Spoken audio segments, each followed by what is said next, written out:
विघ्नहर्ता गणेश भगवान की जय। जय माँ जगदम्बे। प्रिय भक्तों, आज नवरात्रि के छठे दिन सुनिए देवी भागवत महापुराण के छठे स्कंद की कथा। ऋषिगण बोले, महाभाग सूत जी, सुना है वृत्तासुर नाम का एक प्रतापी असुर था। उसके पिता त्वष्टा थे। त्वष्टा देव वर्ग के सदस्य थे। इंद्र के हाथ उसका वध होने का क्या कारण है? सूत जी कहते हैं, मुनिगण, वृत्तासुर के वध से संबंध रखने वाला वह प्रसंग कहता हूँ, सुनो। ब्रह्म हत्या से उत्पन्न दुख जिस प्रकार इंद्र को भोगना पड़ा था, वह विषय भी इसमें आ जाएगा।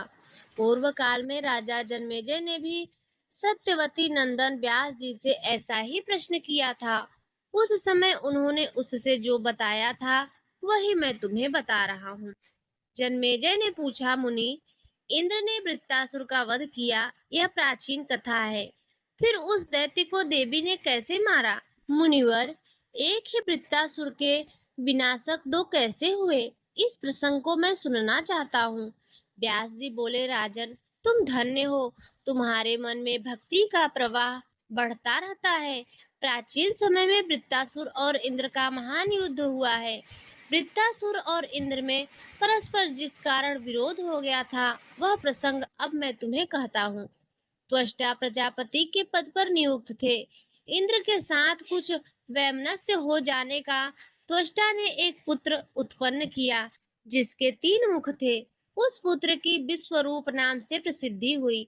वह एक मुख से वेद का पाठ करता था, दूसरे मुख से मधुपान करता था और तीसरे से एक साथ संपूर्ण दिशाओं का निरीक्षण करता। उसने भोगों की ओर से उदासीन होकर अत्यंत कठिन तपस्या आरंभ कर दी। विश्वरूप को यूं तपस्या करते देखकर इंद्र दुखी हो गए थे कि कहीं यह विश्वरूप मेरा पद ग्रहण न कर ले। शत्रु की शक्ति न सहने वाले बुद्धिमान इंद्र ने मन में यह विचार करके पश्चात त्रिशरा को प्रलोभन में डालने के लिए अप्सराओं को आज्ञा दी कि वे त्रिशरा मुनि के सामने उपस्थित होकर अनेक प्रकार के ताल बजाकर स्वर सहित गाने लगे। किंतु उनकी विडंबना पर त्रिशरा मुनि की तनिक भी दृष्टि नहीं पड़ी। व्यास जी कहते हैं, तब देवराज इंद्र ऐरावत पर सवार होकर त्रिशरा मुनि के पास स्वयं गए। इंद्र ने स्वयं अपना सर्वोत्तम वज्रास्त्र त्रिशरा मुनि पर चला दिया। उस समय मुनि की समाधि लग गई थी। वज्र की चोट से घायल होकर वह तपस्वी जमीन पर गिर पड़ा और उसके प्राण निकल गए। उधर त्वष्टा ने जब सुना कि मेरा परम धार्मिक पुत्र मार डाला गया, तब उसके मन में क्रोध की सीमा न रही। उन्होंने यह वचन कहा, मेरा पुत्र एक पुण्यात्मा था, जिसे जिसके द्वारा वह मारा गया है, उससे बदला अवश्य लेना चाहिए। अतः उसके वध के लिए मैं पुनः पुत्र उत्पन्न करूंगा। त्वष्टा ने पुत्र उत्पन्न होने के उद्देश्य से अथर्ववेद के मंत्रों का उच्चारण करके अग्नि में हवन करना आरंभ किया। 8 रात्रियों तक हवन होता रहा। अग्नि की प्रचंड लपटें धधकती रही। सहसा उस अग्नि से एक पुरुष प्रकट हो गया, जो अग्नि के समान ही प्रकाशमान था। वह त्वष्टा के सामने खड़ा हो गया। तब त्वष्टा उस पुत्र की ओर आंखें करके कहने लगे, इंद्र, शत्रु तुम मेरी तपस्या के प्रभाव से अत्यंत शक्तिशाली बन जाओ। उनके कहने पर अग्नि के समान तेजस्वी वह पुत्र अपना कलेवर बढ़ाने लगा। ऐसा बड़ा मानो आकाश छू लेगा। उसका विकराल शरीर पर्वत के समान दिखने लगा। उसने कहा, पिताजी, मुझे क्या करने की आज्ञा देते हैं? पर्वतकार शरीर वाले उस पुत्र से वे कहने लगे, पुत्र, तुम इस समय मुझे संकट से बचाने में समर्थ हो, इसीलिए वृत्त नाम से जगत में तुम्हारी प्रसिद्धि होगी। महाभाग, तुम्हारा तृष्णा नाम से विख्यात तपस्वी भाई था। इंद्र ने वज्र से मारकर उसके मस्तक काट डाले।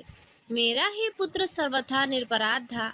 अतः पुरुष श्रेष्ठ, अब तुम पापी इंद्र को परास्त करो, क्योंकि वह ब्रह्मघाती, नीच, निर्लज्ज, लोभी और महामूर्ख है।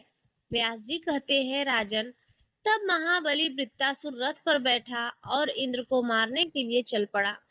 क्रूर स्वभाव वाले दानव भी वृत्तासुर को महाबली समझकर उसकी सेवा करने के लिए साथ हो लिए। देवराज इंद्र ऐरावत हाथी पर सवार होकर अपने भवन से चल पड़े। ऐसे ही संपूर्ण देवता भी अपने अपने वाहनों पर चढ़े और युद्ध करने की प्रतिज्ञा करके हाथों में अस्त्र शस्त्र लेकर निकल पड़े। तब तक वृत्तासुर भी दानवों को साथ लिए हुए गंधमादक पर्वत की उत्तरी सीमा पर पहुंच गया। फिर तो उस स्थल पर इंद्र और वृत्तासुर में बड़ी भयंकर लड़ाई होने लगी। मनुष्य के 100 वर्ष तक युद्ध होता रहा। तत्पश्चात यम, अग्नि और अन्य देवगण सब के सब युद्ध स्थल से भाग चले। इंद्र सहित समस्त देवता भाग गए। यह देखकर वृत्तासुर भी अपने पिता त्वष्टा के पास लौट गया। वृत्तासुर ने उन्हें प्रणाम करके कहा, पिताजी, मैंने आपका कार्य सिद्ध कर दिया। व्यास जी बोले, राजन, वृत्तासुर की उपरोक्त बात सुनकर त्वष्टा के आनंद की सीमा न रही। उन्होंने कहा, बेटा, आज मैं अपने को पुत्रवान समझता हूँ। मेरा जीवन सफल हो गया है। पुत्र, अब मैं तुम्हारे हित की बात कहता हूँ। महाभाग, बड़ी सावधानी के साथ आसन जमाकर तपस्या करना परम आवश्यक है।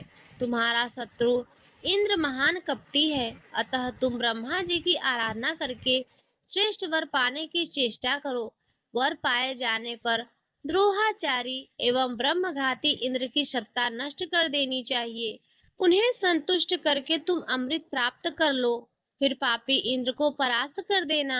व्यास जी कहते हैं, राजन, वृत्तासुर ने पिताजी से आज्ञा लेकर घोर तपस्या के लिए प्रस्थान कर दिया। वह गंधमादन पर्वत पर पहुंच गया। वह पूर्ण सलिला गंगा जी बह रही थी।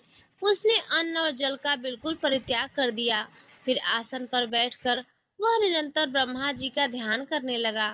व्यास जी कहते हैं, राजन, तपस्या के 100 वर्ष पूर्ण होने पर लोक पितामह ब्रह्मा जी हंस पर बैठे हुए तुरंत वहां पधारे। आकर उन्होंने कहा, त्वष्टा नंदन, शांत हो जाओ और अधिक तपस्या करने की आवश्यकता नहीं, वर मांगो।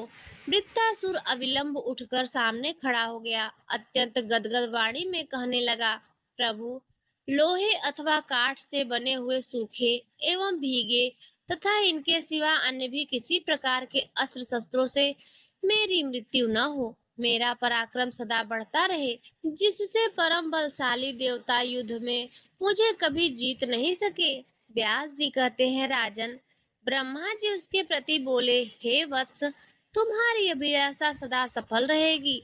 सूखे गीले अस्त्र शस्त्र से तथा किसी कठोर पदार्थ आदि से तुम्हारा वध नहीं हो सकेगा।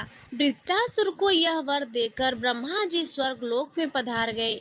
इस पुत्र को पाकर त्वष्टा परम प्रसन्न हो गए। उन्होंने उससे कहा, महाभाग, तुम्हारा कल्याण हो। अब मेरे शत्रु इंद्र को परास्त करो। व्यास जी कहते हैं, राजन, त्वष्टा की ऐसी बातें सुनकर अत्यंत दुर्जय वृत्तासुर रथ पर सवार हो तुरंत पिता के भवन से निकल पड़ा। उस समय उसकी विशाल सेना की गर्जना से अमरावती भयभीत हो उठी। तदंतर देवताओं और दानवों में भयंकर लड़ाई छिड़ गई। इसी प्रकार का भयंकर संग्राम छिड़ जाने पर वृत्तासुर की क्रोधाग्नि भड़क उठी। उसने अकस्मात इंद्र को पकड़ा और उन्हें वस्त्र एवं कवच आदि से रहित करके मुख में डाल लिया। इंद्र के वृत्तासुर के मुंह में चले जाने पर देवताओं के मन में अपार आश्चर्य और दुख हुआ।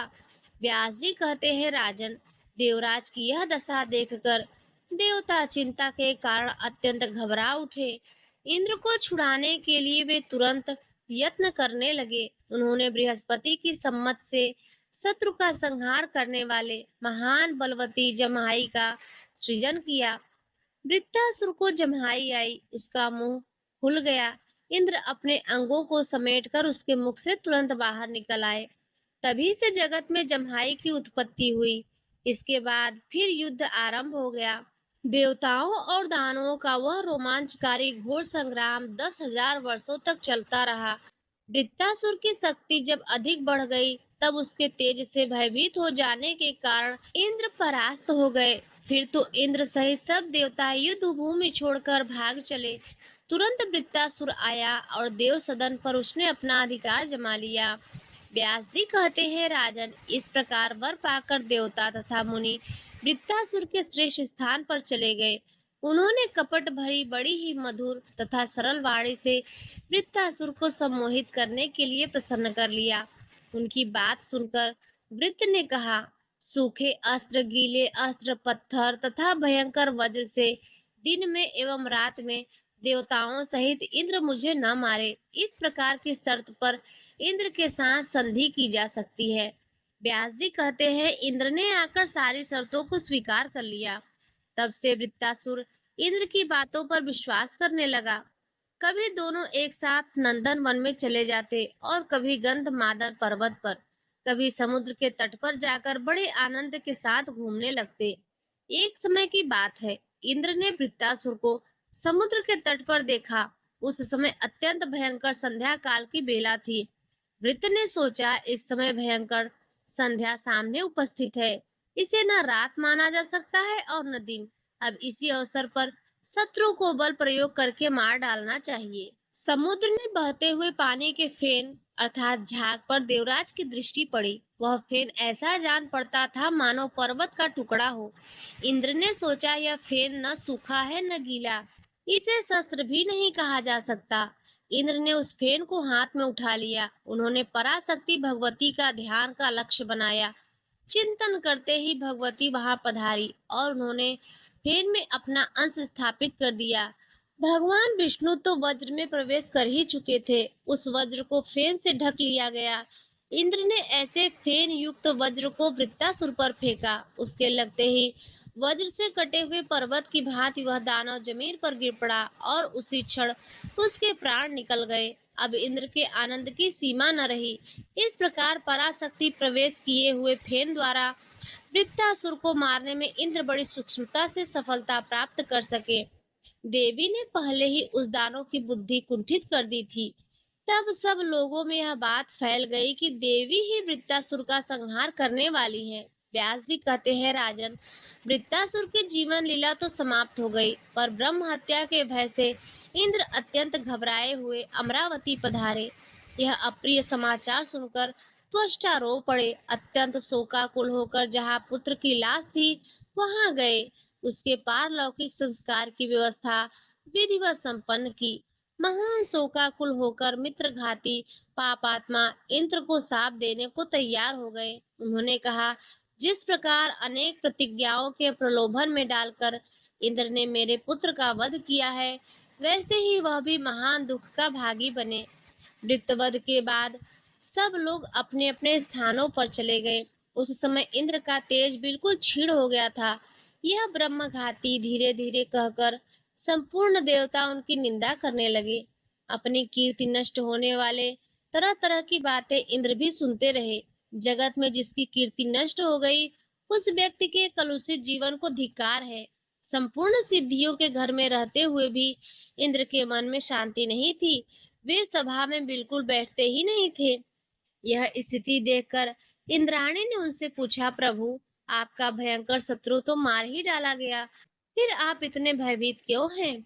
इंद्र ने कहा, इंद्राणी, यद्यपि कोई बलवान शत्रु मेरे सामने नहीं है, तथापि ब्रह्म हत्या के भय से मैं इतना डर गया हूँ कि घर में रहते हुए भी न मुझे सुख है न शांति।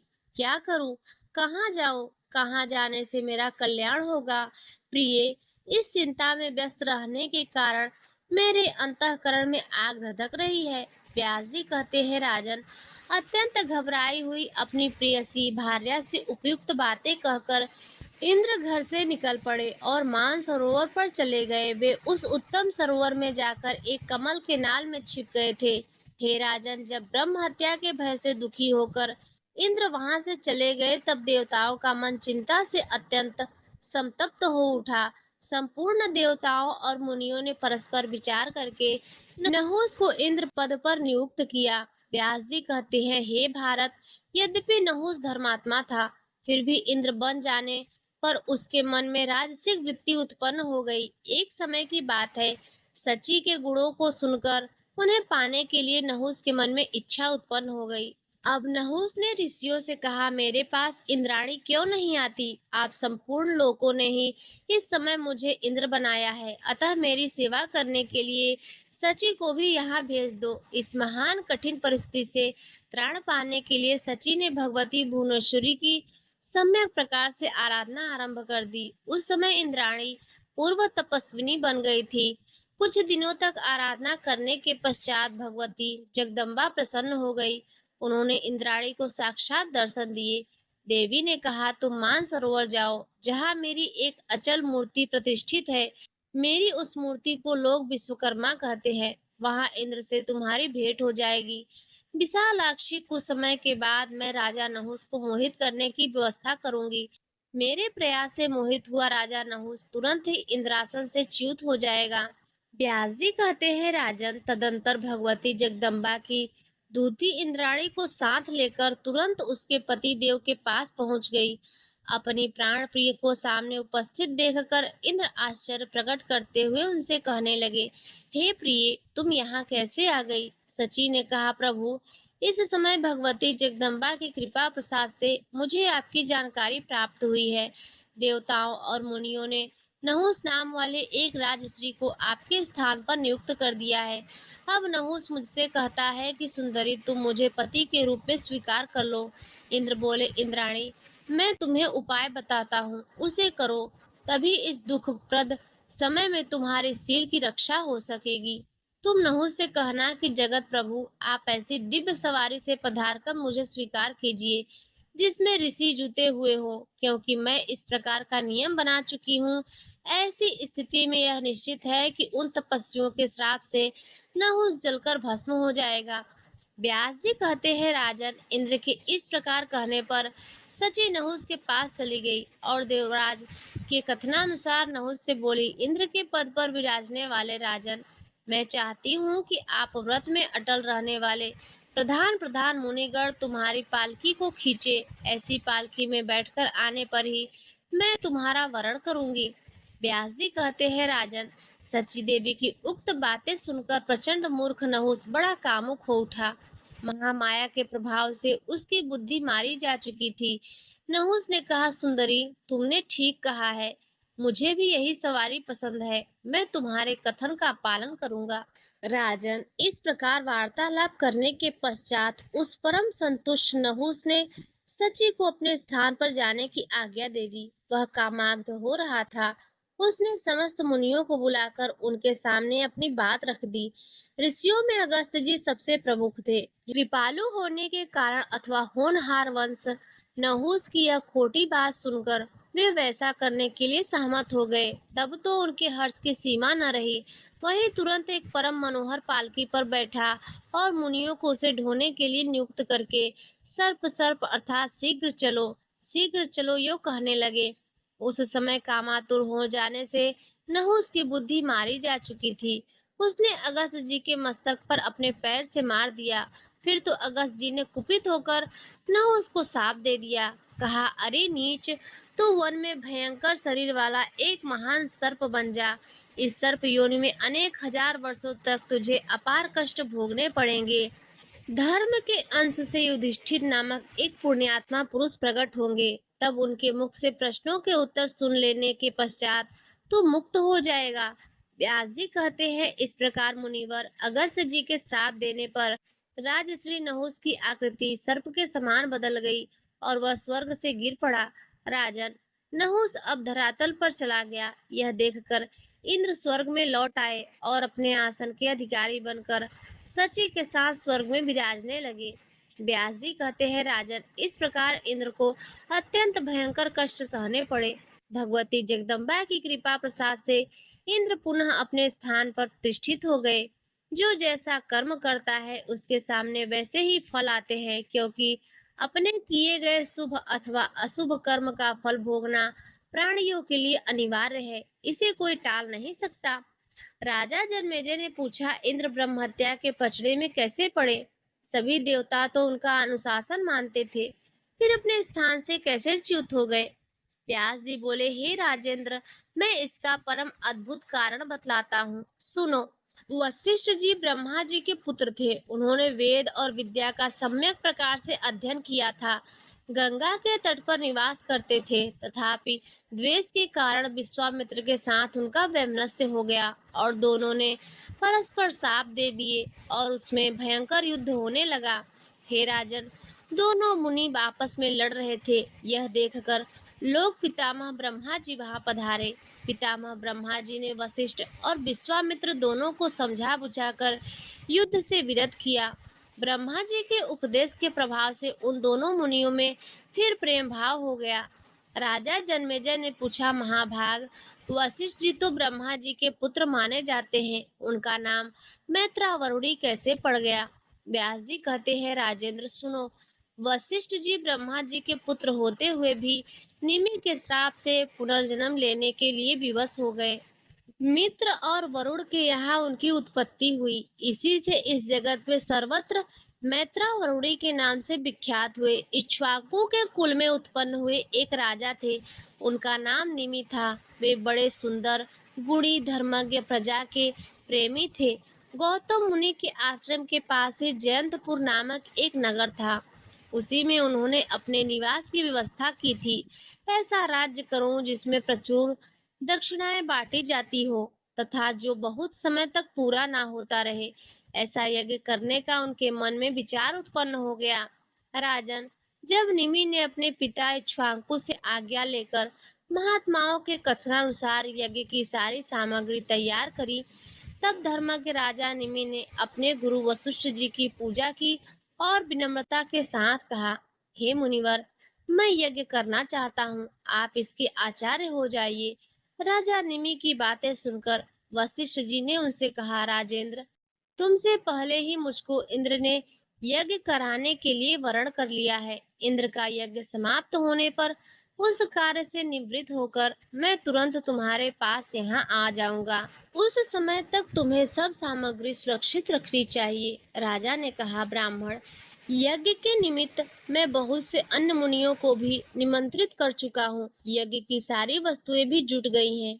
इसीलिए हे गुरुवर, आप क्यों इस समय मेरा कार्य न कराकर अन्यत्र जाने के लिए तैयार हो रहे हैं? ऐसा काम करना तो आपके लिए शोभा नहीं देता।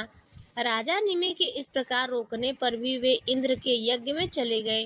इससे राजा का मन बिल्कुल उदास हो गया। तत्पश्चात उन्होंने गौतम मुनि को अपना आचार्य बनाया और हिमालय पर्वत की श्रृंखला में समुद्र के किनारे जाकर वे यज्ञ में दीक्षित हो गए थे। राजन, महाराज निमि ने उस यज्ञ में ब्राह्मणों को प्रचुर दक्षिणाएं बांटी। उन्होंने बहुत सा धन और भूमि देकर ऋतिजों की पूजा की। इंद्र का यज्ञ समाप्त हो गया। तब वशिष्ठ जी राजा निमि का यज्ञ देखने के विचार से वहां आए।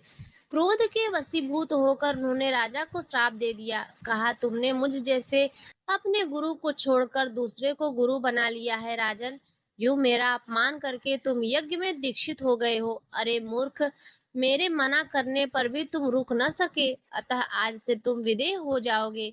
राजन, तुम्हारा यह शरीर नष्ट हो जाएगा, विदेह हो जाओगे। राजा के अंतःकरण में कोई दुर्भावना नहीं थी। उन्होंने मीठे शब्दों से युक्ति पूर्वक सार गर्भित बातें आरंभ की। कहा, धर्म के पूर्ण ज्ञाता गुरुदेव, मेरा कोई अपराध नहीं है। मैं आपका यजमान हूँ। मेरे बार बार प्रार्थना करने पर भी आपने मुझे ठुकरा दिया है और लोभ में पड़कर आप अन्यत्र चले गए। विद्वान पुरुष को चाहिए कि क्रोध को सदा के लिए त्याग दे, क्योंकि वह चांडाल से भी बढ़कर अस्पृश्य है। इस क्रोध का ही परिणाम है कि आपने अकारण मुझे श्राप दे दिया है। अतः अतः मैं भी आपको यह श्राप दे रहा हूँ कि आपका भी यह क्रोध उत्तेजित शरीर शीघ्र नष्ट हो जाए। इस प्रकार मुनि वशिष्ठ और राजा निमि दोनों परस्पर श्राप के प्रभाव के भागी बन गए। श्राप लग जाने पर उन दोनों के चित्त चिंतित हो उठे थे। वशिष्ठ जी के मन में बड़ी खलबली मच गई तथा वे ब्रह्मा जी की शरण में गए और राजा ने जो कठिन श्राप दे दिया था वह उनसे प्रार्थना पूर्वक कह सुनाया। वशिष्ठ जी की बात सुनकर ब्रह्मा जी ने उन सबसे मानस पुत्र से कहा, मुनि, तुम मित्रा वरुण के तेज से प्रविष्ट होकर शांत पड़े रहो। समय आने पर उन्हीं के द्वारा तुम प्रकट हो जाओगे। वशिष्ठ जी ने प्रसन्नता पूर्वक उनके चरणों में मस्तक झुकाया और प्रदक्षिणा करके वे वरुण के आश्रम पर चले गए। सदा एक साथ रहने वाले मित्र और वरुण दोनों ऋषि वहां विराजमान थे। वशिष्ठ जी उनके शरीर में प्रविष्ट हो गए। राजन, एक समय की बात है, उर्वशी नामक परम सुंदरी अप्सरा अपनी सखियों के साथ स्वेच्छा पूर्वक मित्रा वरुण के आश्रम पर आई। उसे देखकर मित्रा वरुण का चित्त चलायमान हो गया। संयोगवश वही एक खुले मुंह का घड़ा पड़ा हुआ था। उर्वशी से बातचीत हो रही थी। इतने में ही मित्रा वरुण का वीर स्खलित होकर उस घड़े में गिर पड़ा। राजन, उसी से अत्यंत मनोहर दो मुनि कुमार प्रकट हो गए। प्रथम बालक का नाम अगस्त्य पड़ा और दूसरे का वशिष्ठ। मित्रा वरुण के वीर से उत्पन्न ये दोनों मुनि महान तपस्वी एवं ऋषि में प्रधान हुए। अगस्त में तपस्या की अटूट श्रद्धा थी, अतः बचपन में ही वन में चले गए। दूसरे बालक वशिष्ठ को इक्ष्वाकु ने पुरोहित के रूप में वरण कर लिया। व्यास जी कहते हैं, राजन, जैसे वशिष्ठ जी को पुनः शरीर प्राप्त हो गया, वैसे ही सांप लगने के पश्चात राजा निमि का शरीर विदेह अर्थात शरीरधारी नहीं हुआ। जिस समय मुनि ने श्राप दिया, उसी समय राजा विदेह थे। ऋत्विजों ने अनेक प्रकार के मंत्रों का प्रयोग करके महामना निमि के शरीर को सुरक्षित रखा। इस मंत्र की शक्ति से निर्विकार आत्मा शरीर में प्रतिष्ठित रहा। उन्होंने सम्यक प्रकार से परामर्श करके निमि ने नष्ट होते हुए स्थूल शरीर को रखा। और कोई राजकुमार उत्पन्न हो जाए, इस प्रकार से उस शरीर के भीतर काष्ठ डालकर मंत्र पढ़ते हुए उसे मथने लगे और साथ ही साथ होम भी होता रहा। यूं मंथन करने पर एक सर्वलक्षण संपन्न बालक की उत्पत्ति हुई। वही बालक अग्नि मंथन से प्रकट होने के कारण मिथि और पिता के शरीर से निकलने के कारण जनक नाम से जगत में विख्यात हुए। इस प्रकार निमि से राजा जनक की उत्पत्ति कही गई है। उन्होंने गंगा के तट पर एक नगरी बसा ली, जो बड़ी ही मनोहर है। मिथिला नाम से यह नगर जगत प्रसिद्ध है। इस वंश में राजा उत्पन्न होते हैं। उन सभी को जनक की उपाधि मिलती है। उन परम ज्ञानी राजाओं को लोग विदेह भी कहते हैं। राजन, निमि की यही उत्तम कथा है जो मैं वर्णन कर चुका हूँ। इन्हें सांप लग जाने से विदेह हो जाना पड़ा था। यह बातें विशेष रूप से बतला दी हैं। पूर्व समय की बात है, शुक्राचार्य ने महाराज यताति को श्राप दे दिया कि तुम पर अभी बुढ़ापा छा जाए। राजा ने कुछ भी न कहकर उनके श्राप जनित बुढ़ापे को स्वीकार कर लिया। ठीक ही है, कुछ राजा शांत स्वभाव के होते हैं और किन्हीं का हृदय बड़ा कठोर होता है। राजन, सभी का स्वभाव एक सरीखा नहीं होता, अतः किसी को दोषी ठहराया जाए। प्राचीन समय की बात है, बहुत से भार्गवंशी ब्राह्मण हैव कुल के क्षत्रियों के पुरोहित थे। क्रोध में आकर उन क्षत्रियों ने कुछ भी नहीं सोचा और धन के लोभ से संपूर्ण ब्राह्मणों का सत्यानाश कर डाला। ब्रह्म हत्या करने से महान पाप होगा, इस पर भी उन्होंने कुछ ध्यान नहीं दिया। राजा जन्मेजय ने पूछा, पितामह, जिन्होंने ब्रह्म हत्या की बिल्कुल परवाह न करके भार्गव वंशी ब्राह्मणों का वध कर दिया, उन क्षत्रियों में ऐसा दुर्भाव क्यों उत्पन्न हो गया था, सो बताने की कृपा कीजिए। सूत जी कहते हैं, इस प्रकार राजा जन्मेजय के पूछने पर सत्यवती नंदन व्यास जी परम प्रसन्न होकर कहने लगे। व्यास जी बोले, राजन, हैवव वंश के एक राजा हो चुके हैं। उनका नाम कार्तवीर्य था। धर्म में सदैव तत्पर रहने वाले उन बलशाली राजा की 1000 भुजाएं थी, अतः लोग उन्हें सहस्त्रार्जुन भी कहते थे। राजन, सहस्त्रार्जुन ने बहुत समय तक राज्य किया। उनके स्वर्गवासी होने के पश्चात हैवव वंशी क्षत्रिय बिल्कुल निर्धन हो गए। एक समय की बात है, धन मांगने के विचार से वे उन भार्गव वंशी ब्राह्मणों के पास गए। नम्रता पूर्वक उन्होंने ब्राह्मणों से बहुत से धन की याचना की, किंतु उन लोभी ब्राह्मणों ने कुछ भी ध्यान नहीं दिया। ये हैवव वंशी क्षत्रिय हमें अवश्य सताएंगे, यह समझकर कितने ही ब्राह्मणों ने अपनी प्रचुर संपत्ति जमीन में गाड़ दी और बहुतों ने दूसरे ब्राह्मणों के यहाँ छिपाकर रख दी। यूं लोभ के कारण उन ब्राह्मणों का विचार नष्ट हो चुका था। अतएव अपने यजमानों को दुखी देखकर वे भी धन के लिए प्रस्तुत नहीं हुए। तदंतर बहुत से हैवव वंशी प्रधान क्षत्रिय, जो धन के अभाव में महान कष्ट पा रहे थे, द्रव्य प्राप्ति के लिए भार्गव वंशी ब्राह्मणों के आश्रम पर पहुंचे। देखा, ब्राह्मण आश्रम छोड़कर चले गए थे। तब उन क्षत्रियों ने द्रव्य पाने के लिए वहां की जमीन को खोदना आरंभ कर दिया। इसी बीच दृष्टि गड़े हुए धन पर पड़ गई। धन के लोभ से उन क्षत्रियों में पास पड़ोस के ब्राह्मणों ने घर भी खुद डाले और वहां भी उन्हें संपत्ति हाथ लगी। ये सब भार्गव वंशी ब्राह्मण भागकर पर्वतों की कंदराओं में चले गए। हैववंशी क्षत्रिय वहां भी पहुंच गए और ब्राह्मणों का संहार करते हुए इस भूमंडल पर घूमने लगे। वे हत्यारे क्षत्रिय पाप करने पर ही तुले हुए थे। उनके घृणित कर्म से जिन स्त्रियों का गर्भ नष्ट हो जाता था, वे बेचारी अत्यंत दुखी होकर कुरी पक्षी की भांति विलाप करने लगी थी।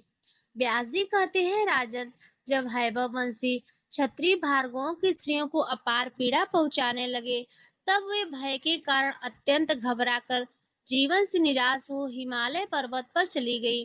वहां नदी के तट पर उन्होंने मिट्टी की घोड़ी बनाकर स्थापित की और निराहार रहकर उपासना करने लगी। उस समय उन श्रेष्ठ स्त्रियों के पास स्वप्न में देवी पधारी और उनसे बोली कि तुम लोगों में से किसी एक स्त्री के गर्भ से एक पुत्र उत्पन्न होगा। मेरा अंशभूत वह पुरुष तुम लोगों का कार्य संपन्न करेगा। नींद टूटने पर उन सभी स्त्रियों के मन में बड़ा हर्ष हुआ। उनमें से किसी एक चतुर स्त्री ने गर्भ धारण किया। उसका हृदय भी भय से विचलित न हुआ। इस वंश वृद्धि के लिए वह वहां से भाग चली। क्षत्रियों ने उसे भागते हुए देख लिया। तब तक उसके पीछे दौड़ पड़े और कहने लगे, बहुत शीघ्र इस नारी को पकड़ो और मार डालो, क्योंकि यह गर्भ धारण करके यहाँ से भागी जा रही है। गर्भ में रहने वाले बालक ने सुना माता रो रही है, उसकी व्यवस्था बड़ी दयनीय है। आंखों में आंसू भरकर कांपती हुई माता को देखकर गर्भ स्थित बालक के क्रोध की सीमा न रही।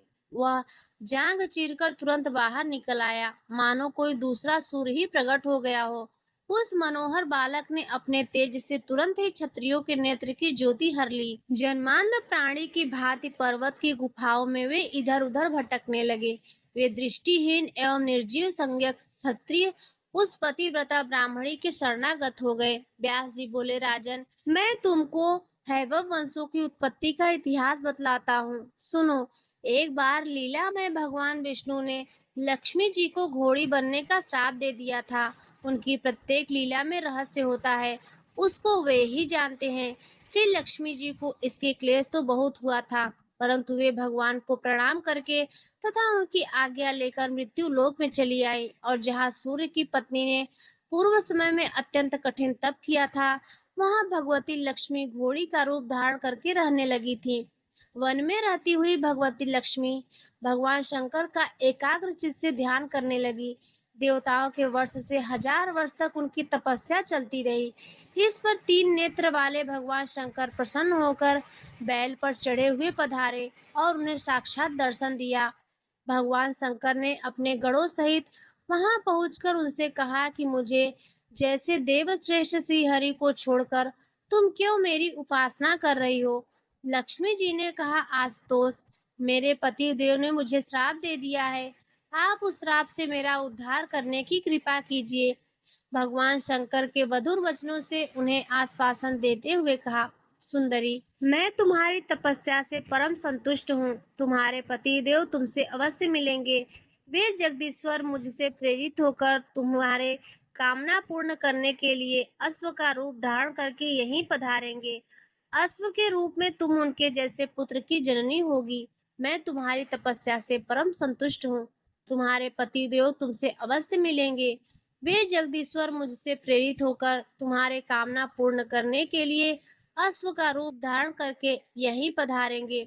अश्व के रूप में तुम उनके जैसे पुत्र की जननी होगी।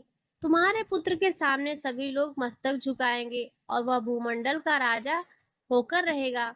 हे महाभागे, पुत्र प्रसव करने के पश्चात तुम तुरंत अपने पति देव के साथ वैकुंठ चली जाओगी और पुनः तुम्हें उनकी प्राण प्रिया रूप में रहने का सौभाग्य सुलभ हो जाएगा। तुम्हारा वह पुत्र हैवव नाम से प्रसिद्ध होगा। उसे भूमंडल पर हैवव संज्ञक क्षत्रियों की वंशावली विस्तृत होगी। व्यास जी कहते हैं, इस प्रकार लक्ष्मी जी को वरदान देकर गौरीपति भगवान शंकर पार्वती सहित अंतर्ध्यान हो गए। व्यास जी बोले, लक्ष्मी को वर देकर भगवान शंकर तुरंत कैलाश चले गए। वहां जाते ही भगवान शंकर ने परम बुद्धिमान उचित रूप को दूत बनाकर लक्ष्मी जी का कार्य सिद्ध करने के लिए वैकुंठ भेज दिया। दूत ने कहा, उमा के अनुरोध से मुझे यहाँ भेजा है प्रभु, मैं उन्हीं के कथनानुसार आपसे कह रहा हूँ। उन्होंने यह कहा कि आपकी भार्या लक्ष्मी देवी यमुना और तमसा नदी के संगम पर तपस्या कर रही हैं। संपूर्ण कामनाएं सिद्ध करने वाली वे देवी घोड़ी का रूप धारण करके इस समय वहां पधारी हैं। आप महाभागा लक्ष्मी के पास जाएं और उन्हें आश्वासन देकर अपने स्थान पर ले आवें। जगत में किसी को भी सत्ता लक्ष्मी के बिना स्थिर नहीं रह सकती। आप कृपया अभी अश्व का रूप धारण करके रमा देवी के पास पधारे। पुत्र उत्पन्न हो जाने के पश्चात उस देवी को लेकर बैकुंठ में आ जाएं। व्यास जी ने कहा, जन्मेजय, उचित रूप की बात सुनकर भगवान विष्णु ने कहा, बहुत ठीक, ऐसा ही होगा। फिर उन्होंने उचित रूप से शंकर के पास जाने की आज्ञा दे दी। दूत के चले जाने पर भगवान विष्णु सुंदर अश्व का रूप धारण करके बैकुंठ से चल पड़े और लक्ष्मी जी घोड़ी का रूप बनाकर जहाँ तपस्या कर रही थी वहां पहुंच गए। उसी स्थान पर भगवान विष्णु और लक्ष्मी जी का परस्पर मिलन हुआ। वहीं उन्होंने एक अनुपम गुण संपन्न सुंदर पुत्र उत्पन्न किया। तदंतर भगवान विष्णु ने हंसकर लक्ष्मी जी से कहा, अब तुम अश्वी का शरीर त्याग कर उत्तम वेश धारण कर लो। हम दोनों अपने वास्तविक दिव्य शरीर धारण करके बैकुंठ चलेंगे, किंतु तुमसे उत्पन्न हुआ यह कुमार यहीं रहे। इस पुत्र त्याग का जो एक प्रधान कारण है उसे अब मैं तुम्हें बताता हूँ, सुनो। भूमंडल पर यतात के वंश में तुर्वसु नाम के एक राजा थे। उनके पिता ने उनका लोक प्रसिद्ध नाम हरि शर्मा रखा था। इस समय वे नरेश पुत्र की इच्छा से पवित्र तीर्थ में तपस्या कर रहे थे। राजा के पास जाकर हम लोग उन्हें यहाँ भेज देंगे। वे स्नेह पूर्वक इसे अपने घर ले आएंगे। उसी समय जगत गुरु भगवान नारायण लक्ष्मी जी के साथ विमान पर बैठकर तप करते हुए राजा के पास पधारे। भगवान विष्णु ने अमृतमयी वाणी से उनसे कहा, राजन, मैं तुम्हारी तपस्या से परम संतुष्ट हूँ। तुम्हें अभिष्ट वर दे रहा हूँ, इसे स्वीकार करो। राजा ने उनके चरणों में मस्तक झुकाकर कहा, मुरारे, मैंने पुत्र के लिए तप किया है, आप अपने जैसा पुत्र मुझे देने की कृपा करें। श्री विष्णु ने उनसे यूं कहा, यति नंदन, तुम यमुना और तमसा नदी के पावन संगम तीर्थ पर अभी चले जाओ। तुम जैसा चाहते हो वैसा ही पुत्र मैंने वहां रख छोड़ा है। राजन, मेरे वीर से उत्पन्न उस पुत्र में असीम शक्ति है। तुम्हारे लिए ही उसे उत्पन्न किया गया है, अतः उसे स्वीकार करो। भगवान के चले जाने पर यति नंदन राजा हरि शर्मा एक अत्यंत सुदृढ़ रथ पर सवार होकर प्रसन्नता पूर्वक वहां गए जहां वह बालक विराजमान था। उसे गोद में लेकर वे अत्यंत आनंदित हुए। उसके अत्यंत सुंदर मुख को देखते ही उनकी आंखों में प्रेमाश्रु गिरने लगे। उत्सव करके राजा हरि शर्मा ने अपने पुत्र का नाम हैवव रखा। व्यास जी कहते हैं, राजन, फिर महाराज हरि शर्मा ने बालक के जात कर्म आदि संस्कार संपन्न किए। उसके लालन पालन की पूर्ण व्यवस्था की। जब राजा हरि शर्मा ने देखा कि राजकुमार ने धनुर्विद्या सीख ली है और राजधर्म के सभी प्रकारों से भली भांति अवगत हो गए हैं, तब उनके मन में आया कि अब इसका राज्याभिषेक कर देना चाहिए। शुभ अवसर पर स्वयं राजा ने तीर्थों और समुद्र के जल से राजकुमार का अभिषेक किया। प्रारब्ध कर्मों के पूर्ण होने पर उनका पांच भौतिक शरीर शांत हो गया। अपने शुभ कर्मों के प्रभाव से उन्होंने स्वर्ग लोक में स्थान प्राप्त किया। पिताजी का स्वर्गवास हो गया। यह सुनकर हैवव ने वैदिक विधि के अनुसार उनका और्ध्वदैहिक संस्कार किया। कुछ काल पश्चात राजा रेंज की पुत्री एकावली से राजा हैवव का विधि पूर्वक पाणी ग्रहण संस्कार संपन्न हुआ। विवाह हो जाने पर महाराज हैवव प्रेयसी भार्या एकावली के साथ रहकर भोगों में लगे। उन्होंने एकावली के गर्भ से एक पुत्र उत्पन्न किया जो कृतवीर्य नाम से विख्यात हुए। उन्हीं कृतवीर्य के पुत्र कार्तवीर्य हैं। इस प्रकार मैं इस वंशावली का वर्णन कर चुका हूँ। यहाँ श्रीमद् देवी भागवत महापुराण का 6वां स्कंद समाप्त हुआ। तो प्रेम से बोलिए माँ जगदम्बा की जय, गौरी शंकर भगवान की जय। प्रिय भक्तों, अब आइए माँ भगवती की आरती के साथ इस अध्याय को संपन्न करते हैं। जय अम्बे गौरी मैया, जय श्यामा गौरी, तुमको निश दिन ध्यावत, मैया जी को सदा मनावत, हरि ब्रह्मा शिवरी ओम जय अम्बे गौरी। मांग सिंदूर बिराजत, टीको मृग मद को, मैया टीको मृग मद को, उज्ज्वल से दो नैना, निर्मल से दो नैना, चंद्र बदननी को, ओम जय अम्बे गौरी। कनक समान कलेवर, रक्तांबर राजे, मैया रक्तांबर राजे, रक्त पुष्प गलमाला, लाल फूल गलमाला, कंठन पर साजे, ओम जय अम्बे गौरी। के हरि वाहन राजत, खड खप्पर धारी, सुर नर मुनि जन सेवत, सुर नर मुनि जन सेवत, तिनके दुख हारी, ओम जय अम्बे गौरी। कानन कुंडल शोभित, नासाग्रे मोती, मैया नासाग्रे मोती, कोटिक चंद्र दिवाकर, कोटिक सूर्य प्रभाकर, राजत सम ज्योति, ओम जय अम्बे गौरी।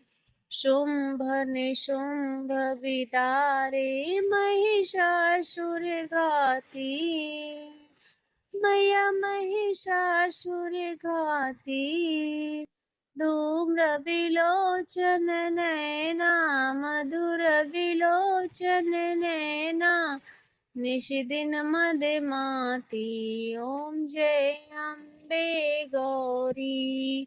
चंड मुंड संहारे, शोणित बीज हरे, मैया शोणित बीज हरे, मधु कैटभ दो मारे, मधु कैटभ दो मारे, शूर भयहीन करे, ओम जय अम्बे गौरी। ब्रह्माणी रुद्राणी, तुम कमला रानी, मैया तुम कमला रानी, आगम निगम बखानी, आगम निगम बखानी, तुम शिव पट रानी, ओम जय अम्बे गौरी।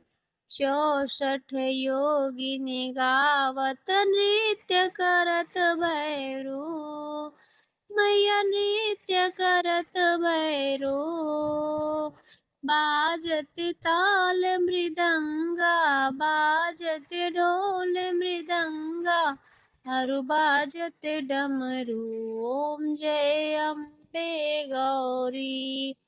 तुम ही जग की माता, तुम ही हो भरिता, मैया तुम ही हो भरिता, भक्तन की दुख हरता, भक्तन की दुख हरता, सुख संपत्ति करता, ओम जय अम्बे गौरी। भुजाचार अति शोभित, वर मुद्राधारी, मैया वर मुद्राधारी, मन वांछित फल पावत, मन इच्छित फल पावत, सेवत नर नारी, ओम जय अम्बे गौरी। कंचन थाल विराजत, अगर कपूर बाती, मैया अगर कपूर बाती, श्रीमाल के तुम राजत, विंध्याचल में विराजत कोटि रतन ज्योति। ओम जय अम्बे गौरी। श्री अम्बे जी की आरती जो कोई नर गावे, मैया भाव सहित गावे। कहत शिवानंद स्वामी, कहत हरिहर स्वामी, सुख संपत्ति पावे। ओम जय अम्बे गौरी।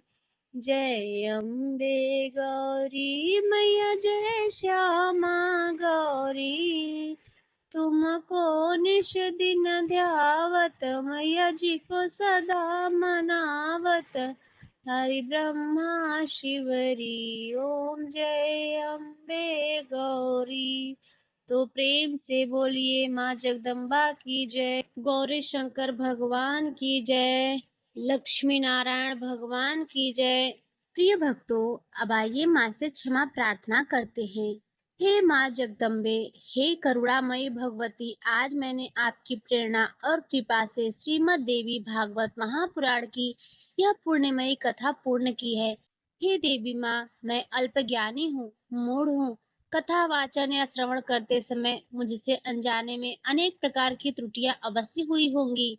यदि मैंने पाठ में कोई अक्षर या शब्द गलत पढ़ा हो, यदि उच्चारण में कोई अशुद्धि रह गई हो, यदि क्रम या मात्रा में कोई भूल हो गई हो, या यदि मेरी वाणी में कोई दोष रहा हो, तो हे परमेश्वरी, अपने अबोध बालक और पुत्री की उन समस्त त्रुटियों को क्षमा कर देना। मेरी किसी भी अज्ञानता के कारण इस पवित्र कथा का अपमान न हो।